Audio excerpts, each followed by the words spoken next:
Hi అండి, welcome back to our video. ఎలా ఉన్నారు మీరంతా?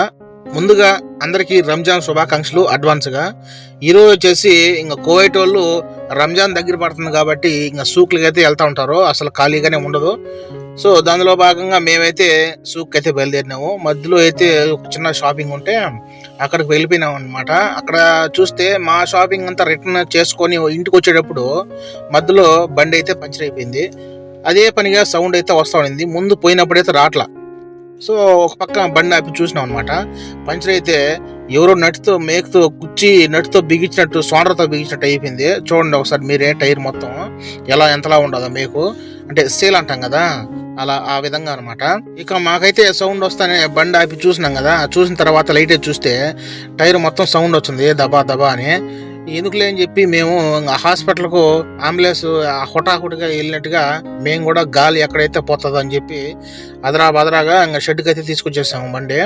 ఇక్కడ వచ్చేసి మన ఇండియాలోగా సేమ్ ఇలాగే ఉంటుంది. ఇక్కడ అంత లెక్కల కూడా ఇక్కడ కూడా ఒక 5 నిమిషాలు మాట్లాడినాము, ఎంత రేట్ ఫిక్స్ చేసుకున్నాము. అలాగే కోవిడ్ అతనికి అయితే ఫోన్ చేసినాము. కోవిడ్ అతను ఫోన్ చేస్తే ఓకే వేయండి అన్నారు. ఇతను ఆ టైర్ మొత్తం ఊడబెరిగేసి వాళ్ళు చూసిన తర్వాత ఇంకొక రేటు మార్చేసాడు అనమాట. మాకైతే నచ్చలేదు. మళ్ళీ తిరిగి రిటర్న్ మా కోవిడ్ అతను ఫోన్ చేస్తే వద్దులే అని చెప్పి అన్నాడు. మళ్ళీ సరేలే అని చెప్పి ఆ నుంచి రిటర్న్ అయిపోయి వేరే షాప్కి వెళ్దామని చెప్పి ఆలోచించుకుంటున్నాము. ఇంకా మా టైర్ అయితే 5 నిమిషాల్లో అయితే ఊడబెరిగేసిన తర్వాత మేము దగ్గరికి వెళ్ళి దాని లోపల చూస్తే 1 కాదు 2 కాదు ఏకంగా 3 అయినాయి అనమాట. అంటే ఇప్పుడు దిగబడింది ఈ పెద్ద సేల్ ఒకటే. ఇవి వచ్చేసి ఇతను డ్రైవర్ ఉన్నాడు కదా, అతను రాకముందు అయ్యి ఉన్నాయి లీక్ పంచరు. అది లైట్ గా గాలి తగ్గుతూ ఉండింది, అప్పుడప్పుడు పట్టిస్తా ఉన్నాము, ఆడే పెట్టేస్తా ఉన్నాము. కానీ ఇప్పుడు ఓపెన్ చేసి టైర్ మొత్తం ఊడబెరిగి చూస్తే ఇప్పుడు ఇక్కడ నా చేయి ఉంది కదా, అక్కడైతే పెద్దది, అది ఇప్పుడైన పంచరు. ఇవి చిన్నది ఒకటి, అలాగే మిడిల్లో ఒకటి ఉండదు పెద్ద శీల, అదైతే పాతవేనమాట. అందువల్ల రోజు గాలి పట్టుకుంటా ఉన్నాము దీనికి. అందువల్ల ఇప్పుడు ఓపెన్ చేసి చూస్తే 1 కాదు మొత్తం 3 ఉన్నాయి. ఈ 3 చూసిన తర్వాత ఇంకా రేట్ అయితే పెంచేసాడు.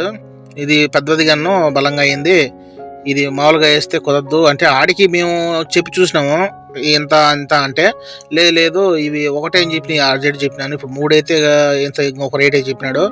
సో అంతే కదా, ఒకదానికే చెప్పాడు ఆయన న్యాయంగానే.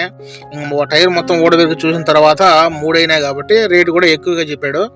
సరే అని చెప్పి మేము ఆడించేసి రిటర్న్ అయిపోయాము. ఎందుకంటే మా దగ్గర డబ్బులు లేవు. ఎందుకంటే ఇంకేం చేయాలన్నా కోర్టులు పంపిస్తేనే మేము ఇక్కడ చేయించుకోవాలా. అందుకని చెప్పి ఆడించి వద్దు అని చెప్పి రిటర్న్ అయిపోయాము. మళ్ళీ యాజ్ ఇట్ ఈజ్ టైర్ అయితే బిగించేసి మళ్ళీ ఇంకో వేరే షాప్కి అయితే వెళ్దామని చెప్పి ట్రై చేస్తున్నాము, ఆలోచిస్తున్నాం అనమాట. ఇక చేసేది ఏం లేక టైర్ అయితే యాజ్ ఇట్ ఈజ్గా బిగించేసుకొని మేమైతే వేరే షాప్కి అయితే రిటర్న్ అయిపోయినాము. అంటే ఈ షాప్కి ఇప్పుడు మేము ఉండే ఏరియాలో ఈ షాప్ ఉంటుంది అనమాట, సింగిల్గా. అంటే పెట్రోల్ బంకు, ఒక మెకానిక్ షెడ్ ఎలాగ ఉంటుందో సేమ్ ఇప్పుడు గ్యాస్ ఎలా ఉంటుందో ఒక ఏరియాలకు, అలాగే ఈ మెకానిక్ షెడ్ కూడా ఇలాగే ఉందన్నమాట.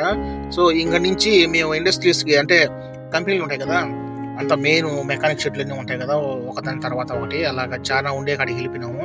అతను కూడా చూసి మేమే చెప్పేసినాం, ఇక ఇప్పుడు 1 కాదు 2 కాదు మొత్తం 3 ఉన్నాయి, ఎంత రేట్ చెప్తావు అంటే అతను అయితే ముందు చెప్పాడు. మళ్ళీ మేము గట్టిగా అడిగేసి మేమే గట్టిగా అడిగినాం అనమాట. గడిగితే మేము రోజు వస్తున్నాం ఇక్కడికి, ఆ రేట్ ఎంత చెప్తావు అని చెప్పి మేము గొడవ చేసే విధంగా మాట్లాడినాము. సరేలే అని చెప్పి మామూలుగా అందరికి ఎలాగ తీసుకుంటాడో అంతే తీసుకున్నాడు అనమాట. మాకైతే నచ్చింది, సరే వెయ్యి అని చెప్పి మళ్ళీ కోవిడ్ అతనికి ఫోన్ చేస్తే బాబాకి కూడా చెప్పేసినాము మేము. ఒక 5 నిమిషాల్లో అతను ఎలా ఊడబెరికాడో అదే విధంగా ఊడబెరికేసి ఇలా లబ్బర్ అయితే బిగించేసి బయటే వేసాడు అనమాట. లోపల లేదు ఏం లేదు. కోవిడ్లో ఇక్కడ మాక్సిమం అందరికీ బయటే పంచర్ అవుతాయంటే ట్యూబ్లెస్ ఉండదు కదా, ఇక్కడ మొత్తం ట్యూబ్లెస్సే కాబట్టి 5 నిమిషాలైనా వేసుకోవచ్చు. ఒకవేళ పంచర్ ఇప్పుడు వేయకునే కానీ 3 నెలల వరకు 2 నెలల వరకు గాలి పట్టుకుంటా ఉంటే ఎలాంటి ప్రమాదాలు అయితే ఉండవు అనమాట. అంటే ఎమర్జెన్సీ పెద్దదైతే టైర్ చీలిపోతే తప్ప బండి అయితే నిలబెట్టేది. మామూలుగా లీక్ పంచర్లు ఇలా మేకు గుచ్చుకునేవి అలాగా కంటిన్యూ చేస్తానమాట. ఇప్పుడు నేనైతే నా టైర్లో 2 నెలలు అయిందనమాట మేకు కూర్చొని. ఇంకా గుచ్చుకున్న తర్వాత ఇప్పుడు కూడా గాలి పడతానే ఉన్నాము, బేబీ లేదనమాట, అంటే టైం దొరకలే. సో అలాంటి ప్రాబ్లమ్స్ ఎమర్జెన్సీ అట్లా ఇది ఏమి ఉండదు అనమాట. ఇక్కడ కంటిన్యూగా చేసుకొని వెళ్ళిపోవచ్చు. మ్యాక్సిమం ఇండియాలో కూడా టీప్లెస్ ఇప్పుడు అప్డేట్ అవుతున్నారు కాబట్టి ఇండియాలో కూడా ఇలాంటి టైర్లు ఉంటాయి.